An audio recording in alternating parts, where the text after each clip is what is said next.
Halo siswa-siswi SMA Dharma Yuda, bertemu lagi dengan Sir Choi. Pada pertemuan pertama ini, Sir akan mengucapkan selamat tahun baru 2021. Dengan tahun baru, semangat juga baru, gaya belajar juga baru, dan yang penting prestasi juga harus baru. Pada pertemuan ini, kita akan memulai yang namanya bab 5, yaitu fungsi inverse dari atau komposisi fungsi. Ya, kita akan masuki bab 5. Pada pertemuan pertama ini, saya akan membahas yang namanya relasi. Apa relasi itu? Relasi adalah bagaimana cara menggambarkan hubungan himpunan A dengan himpunan B dengan aturan tertentu. Ada polanya juga ya. Sedangkan fungsi adalah pemetaan dari himpunan A ke himpunan B, yaitu harus tepat satu. Apa beda relasi dengan fungsi? Relasi domainnya boleh memiliki lebih dari satu pasangan ke daerah kodomainnya, sedangkan fungsi harus satu aja yang milih pasangan di kodomainnya. Apa itu domain? Domain adalah daerah asal, kodomain apa? Daerah kawan. Nanti apa yang dituju? Itu yang namanya range atau daerah hasil. Biar siswa lebih paham, perhatikan contoh yang akan Sir berikan berikut ini. Yuk. Contoh yang pertama, kita akan bahas yang namanya relasi, yaitu tunjukkan dengan diagram panah relasi faktor dari dengan himpunan A-nya adalah 2, 3, 5, 7 dan himpunan B-nya 4, 8, 12, 15 dan 21. Oke, kita jawab aja. Jawabannya gimana? Coba ya, jawab. Kita buat diagram panahnya. Di sini A, di sini B, di mana A dipetakan ke B, yaitu yang A apanya? 2, 3, 5, dan 7. Saya buat gini, titik dulu. Baru ini 4, 8, 12, 15, dan 21. Ini juga saya buat titik. Coba faktor dari 2 itu faktor dari siapa aja? 2 ternyata faktor dari 4, 2 juga faktor dari 8, 2 juga faktor dari 12. Ya, tapi 2 bukan faktor dari 15 dan 21.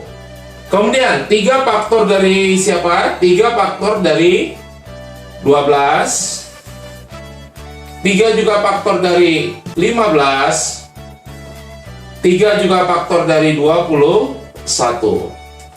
Sedangkan 5 faktor dari mana? Apakah mungkin 4, 8, 12? Oh, ternyata tidak. 5 hanya faktor dari 15. Sedangkan 7 dari 4 ya? Bukan. Dari 8 bukan. Dari 12. Ternyata 7 hanya dari 21. Nampak dari sini ini adalah relasi, tapi bukan fungsi. Kenapa? Domainnya memilih, ada yang 3 kali, ya, ada yang cuman sekali. Kalau seperti ini, domain bercabang memilih, maka ini dibilang relasi. Ingat, relasi belum tentu fungsi, fungsi sudah pasti relasi. Inilah jawaban nomor 1. Perhatikan contoh yang kedua. Di sini yang ditanyakan, tentukan domain, kodomain, dan range daripada gambar berikut ini. Bagaimana? Yang namanya domain, domain itu adalah daerah asal. Ya, kita jawab ya. Domain adalah daerah asal. Nih, daerah asal atau daerah definisi, yaitu daerah dari A-nya ini ya, berarti anggota A-nya semua. Berarti domainnya nanti adalah A, B, C, D. Inilah yang namanya domain. Sedangkan kodomain adalah daerah kawan, daerah yang bakal dituju. daerah kawan. Siapa aja daerah kawan yang akan dituju? Bisa P, bisa Q, bisa R, bisa S, bisa T. Berarti bisa kita buat P, Q, R, S, T. Ini anggotanya. Sedangkan range adalah daerah hasil. Daerah hasil adalah daerah yang benar-benar dituju panah. Siapa aja yang dituju A? Q. Yang dituju B juga Q. C, S, D, R. Berarti yang dituju aja. Berarti itu hanya Q, R, S. Inilah daerah hasil. Seperti inilah membedakan domain, kodomain, dan range. Inilah jawaban soal nomor 2. Perhatikan contoh yang ketiga, yaitu tentukan domain, kodomain, dan range dari gambar berikut dengan fungsi F memetakan X ke 3X tambah 1. Seperti ini gambarnya. Ini ada di buku paket ya. Berarti yang mana domainnya? Domain itu adalah yang X-nya. Kalau kita perhatikan dari gambar ini, yang memetakan. Berarti siapa aja domainnya? Ayo kita lihat siapa aja yang ada di X. Domainnya adalah nanti 0, 1, 2, 3.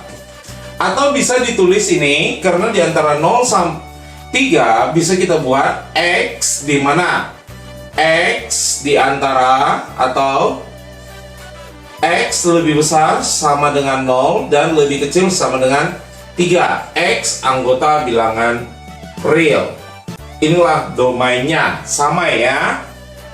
Kemudian kodomainnya siapa? Kodomainnya adalah bilangan-bilangan yang ada di sumbu Y, yaitu 0 boleh, 1, 2, 3, 4, sampai nanti berapa yang dituju? 10. Ini yang nampak pada gambar. Ini namanya kodomain. Sedangkan range-nya siapa aja? Yo, yang dituju, yang bulat-bulatnya. Yo, 1, 4, berapa lagi? 7 dan 10. Inilah range. Karena range berhubungan dengan sumbu Y, berarti ini boleh kita buat Y di mana? Y di antara, coba lihat dari ini siapa yang paling kecil? 1, paling besar 10. Berarti Y anggota bilangan real. Ya, inilah jawaban untuk soal nomor 3. Setelah siswa mempelajari video yang saya berikan atau contoh-contoh yang saya berikan pada video, coba siswa mengerjakan soal latihan yang saya berikan atau saya bagikan di Edmodo kelas masing-masing. Tulis dengan rapi dan kalau bisa harus menarik, kurangi coret-coret atau penggunaan tipex yang berlebihan. Ingat ya, tetap jaga kesehatan. Dan jangan lupa kumpul juga harus tepat waktu.